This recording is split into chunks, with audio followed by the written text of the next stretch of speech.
मुंबईमध्ये रात्रभर सुरू असलेल्या पावसाचा फटका रेल्वे वाहतुकीवरती पाहायला मिळतो आहे। मध्य रेल्वेची वाहतूक 15 ते 20 मिनिटं उशिराने धावतीये। पश्चिम रेल्वेवरती फारसा परिणाम दिसून आलेला नाहीये।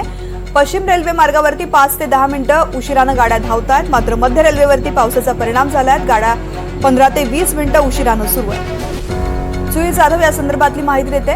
जुई, पावसासंदर्भातले आणि रेल्वे संदर्भातले काय अपडेट्स आहेत?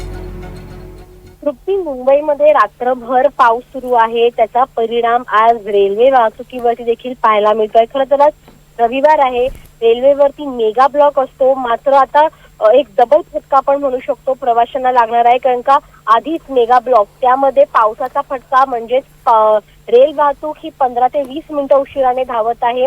मध्य रेल्वेवर हा फटका जास्त दिसून येत आहे, कारण का मध्य रेल्वे ही विस्कळीत झाली आहे, 15 ते 20 मिनिटं उशिराने धावते, परंतु पश्चिम रेल्वेवर याचा फारसा परिणाम झाला दिसून येत नाही। पश्चिम रेल्वे केवळ 5 ते 10 मिनिटं उशिराने धावते, परंतु सगळ्यात जास्त फटका जे प्रवासी मध्य रेल्वेने करतायत त्यांच्यावर दिसतोय, कारण का 15 ते 20 मिनिटं गाड्या उशिराने धावतायत। त्यामुळे निश्चितच या पावसाचा फटका आपल्याला रेल्वे वाहतुकीवरती देखील पडताना पाहायला मिळतोय। तृप्ती, निश्चित जुई, अपडेट्स घेत राहू। तुर्तास धन्यवाद संपूर्ण माहिती करता।